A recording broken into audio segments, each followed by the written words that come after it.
به نیشابور سفر کردم، سفر به تاریخ بود.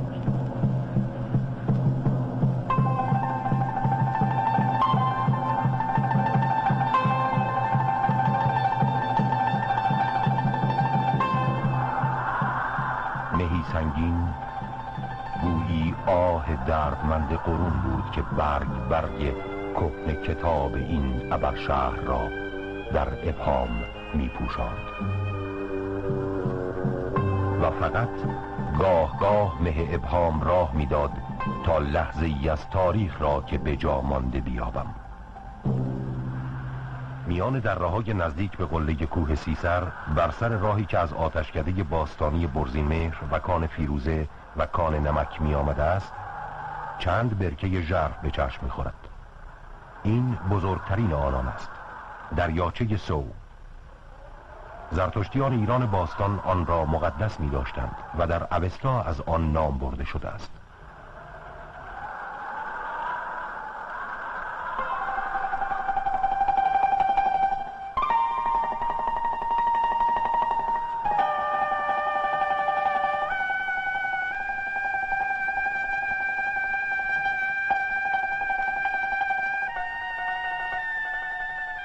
دو گنبد مهرآباد در جنوب نیشابور در مسیر جاده کاشمر، آنها را به نامهای شهمهر، شادمهر و مهربا نیز خواندند و شاید که آنها را پیوندی است با آیین مهر پرستی ایرانیان باستان. شاید رصدخانه‌ای بوده است با نقب‌هایی در زیر آن که میگویند فرسنگ‌ها ادامه داشته است.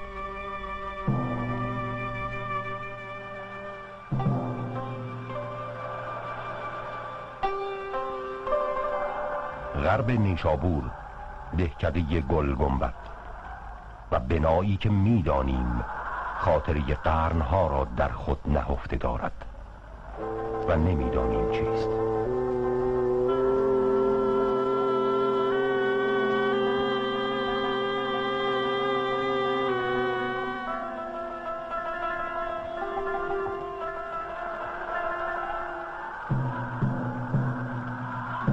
بر صخره‌های ستبر بینالود در محدوده نیشابور بزرگ بنایی است که امروز بابا لنگرش مینامند.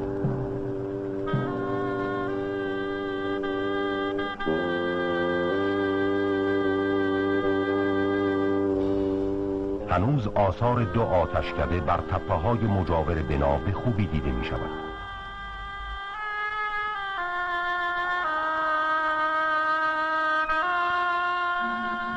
و گویی بر فراز دهکده دو گنبدان بنا در انتظار کنجکاوی ماست تا داستان هزاران سالش را بازگو کند. پایین بابا لنگر در شکم کوه حمامی یافتیم، بیشک هزاران ساله و هنوز مورد استفاده اهالی ده. مشعل برافروختیم و به درون رفتیم تا پاک شویم و خود را بیابیم و فرهنگی را که با قصه دراز نیشابور عجین شده در تاریکی دالانهای تاریخ گم شده و در آتش مشعلهای زمان سوخته.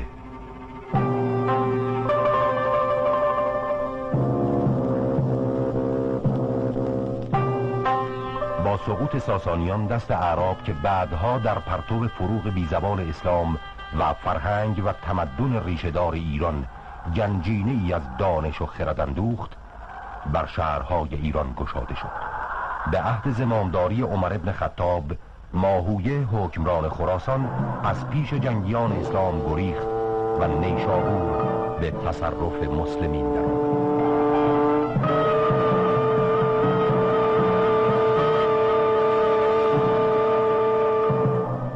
عظمت و شکوه نیشابور در دوره اسلامی به درجه‌ای رسید که آن را ام البلاد خراسان نامیدند.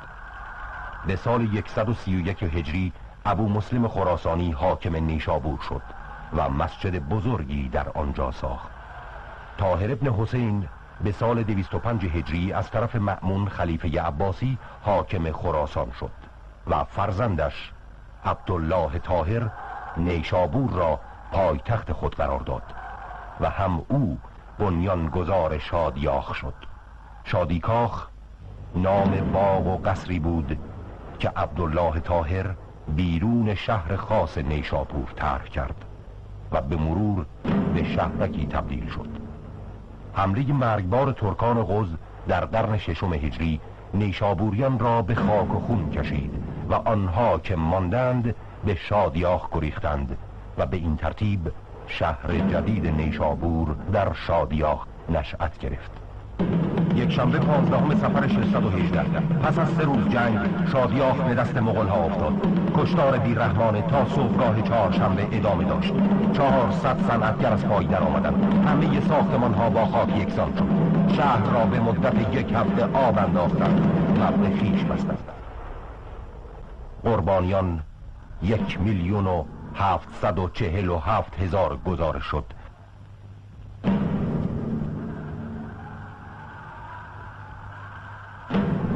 کجاست امر لیث صفاری تا ببیند شهری را که روزی دربارش گفته بود چگونه دفاع از بلده‌ای نکنم که گیاه آن ریواست، خاک آن نقل و سنگ آن فیروز است. نیشابور نگینی درخشان بود. در سده 4 هجری تنها درازای شارستان شهر خاص آن با 4 دروازه اصلیش به 1 فرسنگ می رسید و بیش از 50 دروازه دیگر در محدوده نیشابور بزرگ داشت و با میدانها و کاروانسراها و بازارهایش از زیباترین شهرهای دنیای آن روز بود. و از نشابور دبیران و ادیبان معروف خواستند و علماء مشهور، نه چندان که شهر توان داد. به بوشنگان سفره بنه و این دیهی است بر کنار نشابور به غایت خوش. 2000 مرد زیادت به بوشنگان آمدند و شیخ با جمع بیامد و خاص و عام را بر سفره بنشاند. شیخ ابو سعید ابوالخیر است و امروز این ده فوشنگان. بوزجان امروز بوژان محل تولد دانشمند بزرگ ابوالوفای بوزجانی و به گفته ای محل اقامت ابن سینا. در این دهکده وحشت مردم از خاطره مغولان این کوه مهیب را تخت هلاکو نامیده. از عطار نیشابوری است که ابراهیم ادهم پس از روزگار شهرت راهی نیشابور شد و 9 سال در این غار سکونت گزید.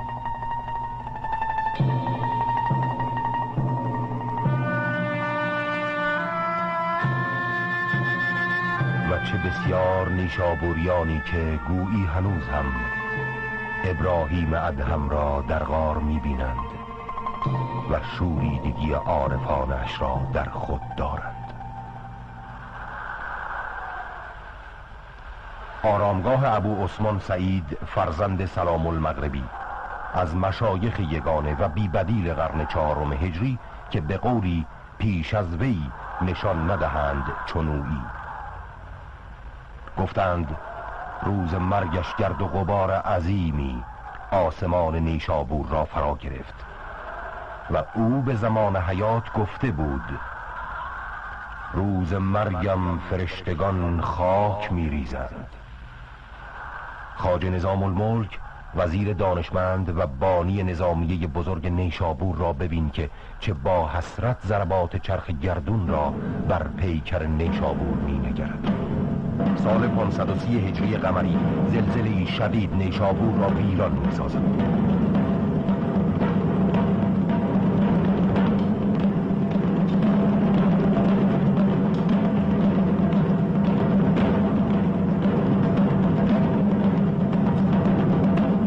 و 38 هجری آتش نیشابور و نیشابوریان را به نابودی می‌کشاند.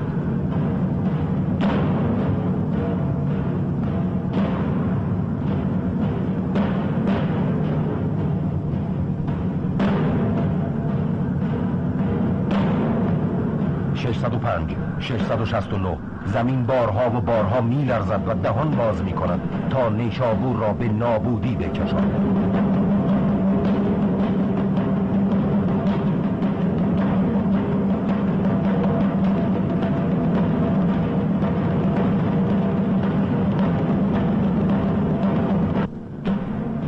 و 48 هجری سواری آمد که هزاران سوار بود، کوله بارش مرگ و یادگارش ویرانی.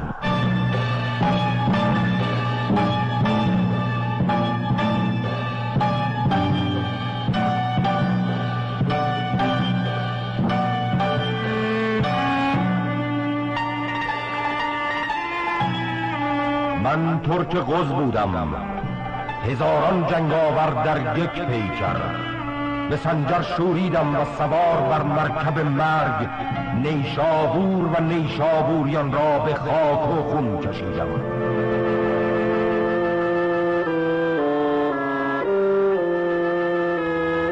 زنان و مردان به خون غلتیدند، کودکان ندانستند که چرا کشته شدند و نیشابور ندانست که چرا ویرانه شد.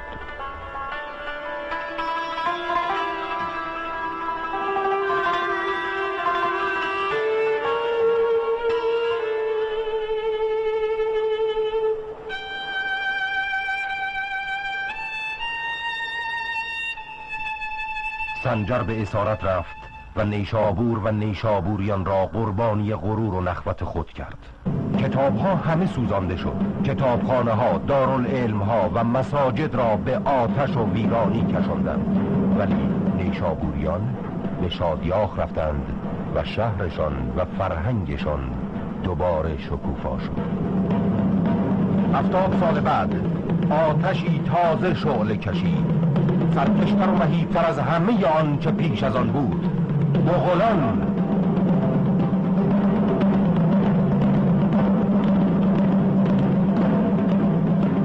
باز ارمغانشان مرگ بود و مرگ بود و مرگ بود و ویرانی.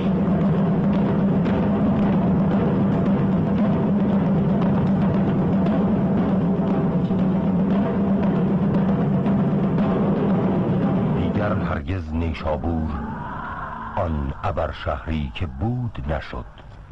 باز زلزله بود و باز کشتار، این بار توسط ازبکان به دوران صفویه، و باز فاجعه در کمین ماند. پیش از تسلط قاجارها احمد شاه افغان نیشابوریان را به خاک و خون کشید و از آن پس گویی نیشابور ابر شهر خسته و مجروح به خوابی ابدی فرو شد، با مردان و زنان و کودکانش. کهنه کتاب را ورق میزنیم و رد پای تاریخ را بر سکه های نیشابوری حک شده میبینیم. سکه های ساسانی از زمانی که نیشابور نیو شاپور بود.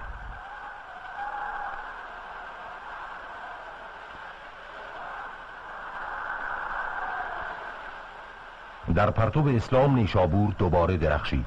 امویان، طاهریان، سامانیان، سلجوقیان، صفویان و بسیاری دیگر بر آن فرمان راندند. پایتخت شد، از بزرگترین مراکز علمی مشرق زمین شد، ویران شد و به فراموشی سپرده شد.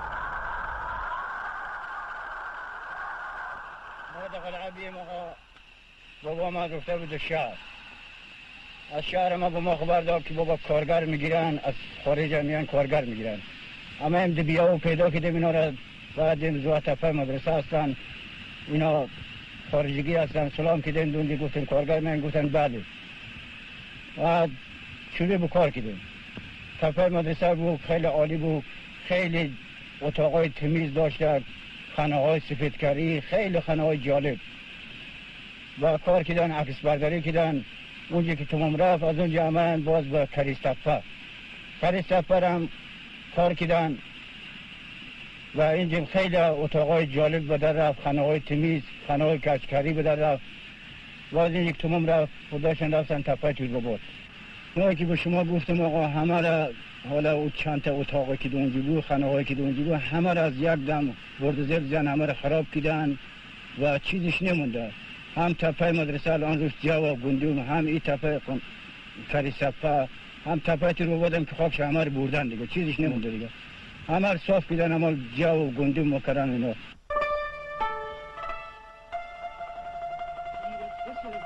فلک بفیر به ما جزت مبینورا که به آهون شرر مرا خفیانه یک شبی تو به حالم نظارت و اشکم ببین که از سر شب تا سحر مرا.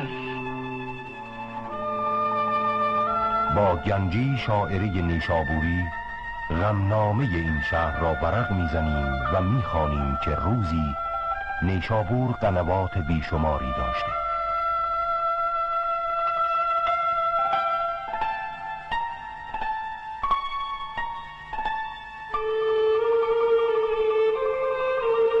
بر آثار قنات تلاجرد که از بزرگترین و آخرین آنها بوده گام برمی‌داریم و راز یغماگری زمانه را از یغمای نیشابوری می‌پرسیم.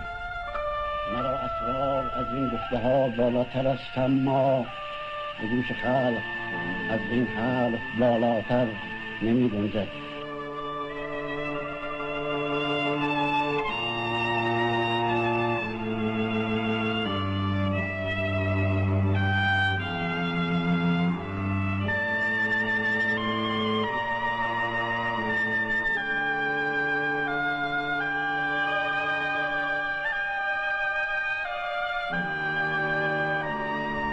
آه دردمند قرون هنوز هم هر سطر و هر جمله را در مه سنگینی از ابهام می پوشاند.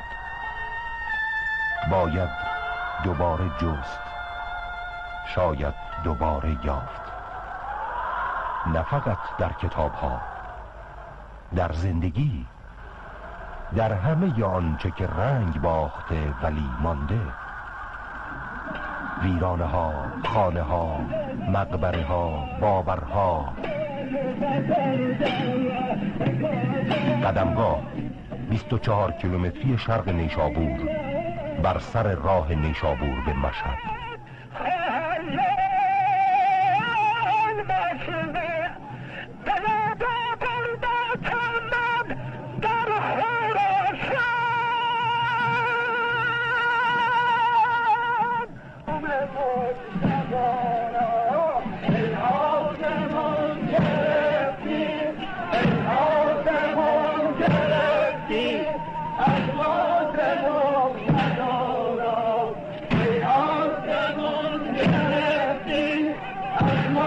چون حضرت علی ابن موسی رضا علیه السلام به دعوت مأمون خلیفه عباسی از مدینه به مرو رفتند، بر سر راه چندی در نیشابور اقامت کردند.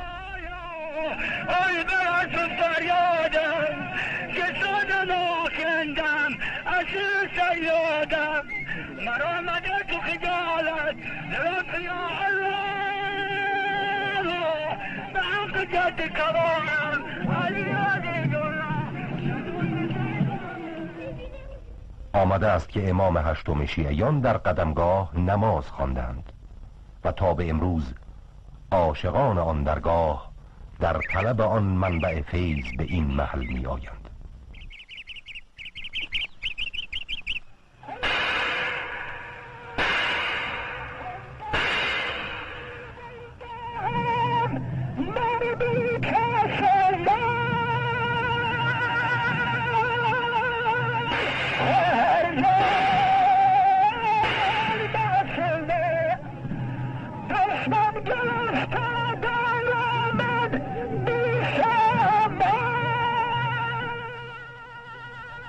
یادگار حضور امام در این نواحی جای دو پاست که بر سنگی سیاه نقش شده و مردم با ایمان آن را طی قرون محترم داشته تقدیس کردند.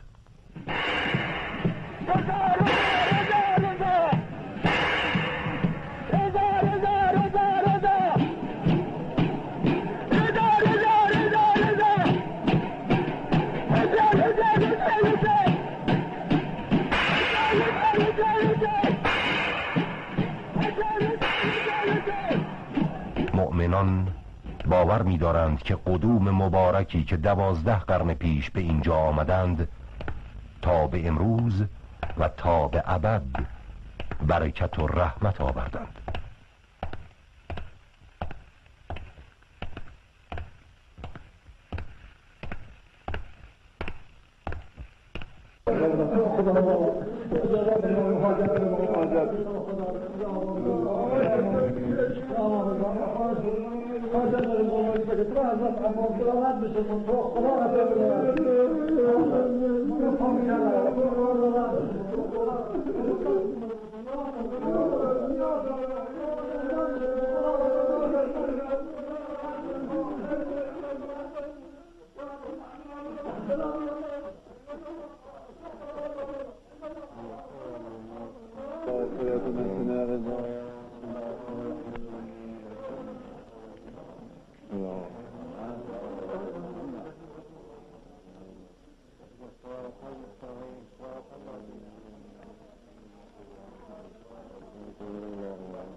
از شرق به شمال غربی نیشابور می رویم و در آنجا که عقاب پر می ریزد بر صخره‌های قله بینالود می ایستیم و تپه ها و صخره‌هایی را می نگریم که گویی هر یک قرنها نه هزارهای دراز از تاریخ و فرهنگ مردم خراسان را در خود انباشتند و مردمان را از نیشابوری و سبزواری و قوچانی و توسی و برزنونی و خروی و کلیدری به جستجوی نور به سوی قله این کوه بلند کشاندند.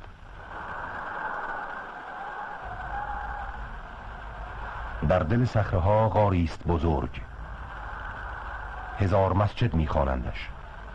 گفتند که شاید اینجا محل گرد همایی مهرپرستان دوران باستان بوده باشد.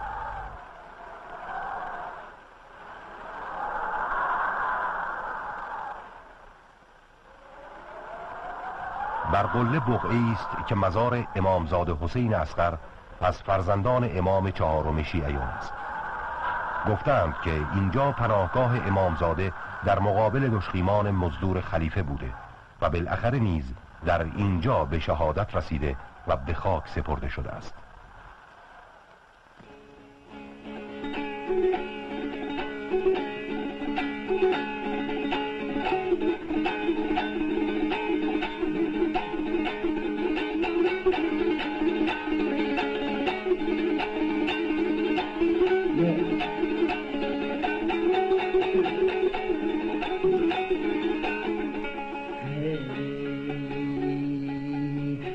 دل من و تراچوهای تو چرانو زنیدی، دل من و تراچوهای تو چرانو زنیدی، لمرتبا بلندی های اول منو بینی، کاغذکی بشینده ملنی بخوینی، جهت دلی من ده خیر و برای نبینی، دلان نور عزم رنده جمن دل عزم رنده.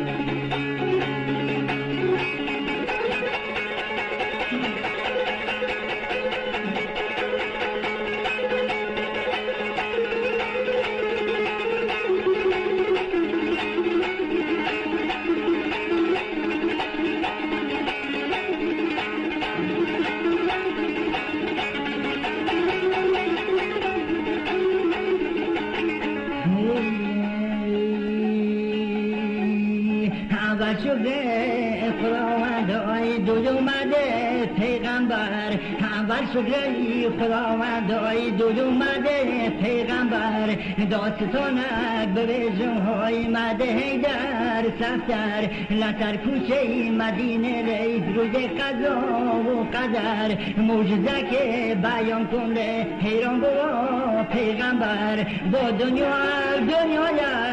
دنیا دی بپایه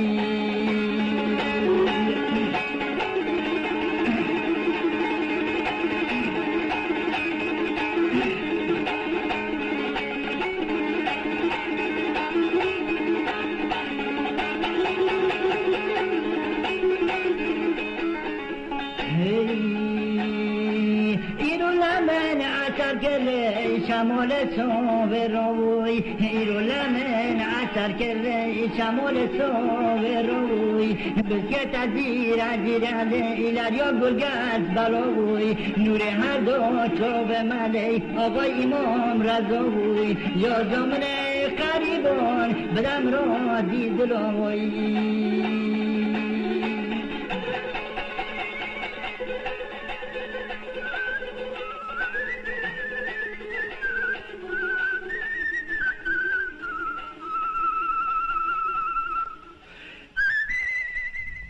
سنگچین باستانی این راه سؤال برمی‌انگیزد.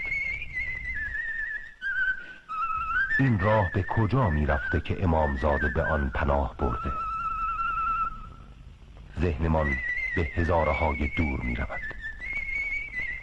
نکند که سنتی باستانی است به اینجا به جستجوی نور آمدن.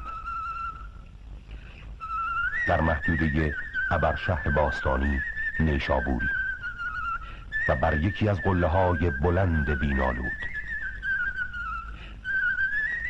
نشانه ها تردید برمی‌انگیزد.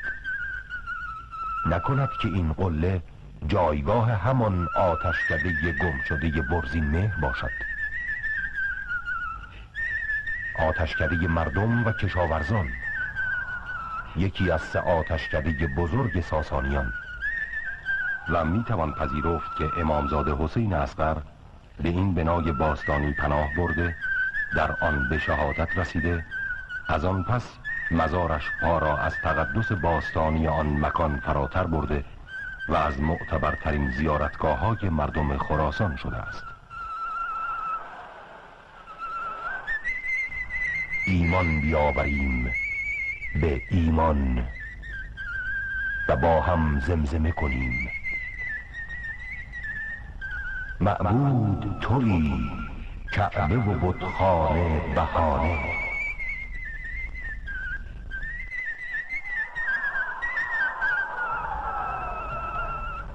جستجو کنیم و بیابیم، نه فقط در کتاب ها، در زندگی، در همه آنچه که رنگ باخته ولی مانده، ویرانه ها، خانه ها، مقبره ها، کوچه ها، عادت ها، قصه ها، باورها، گفته ها.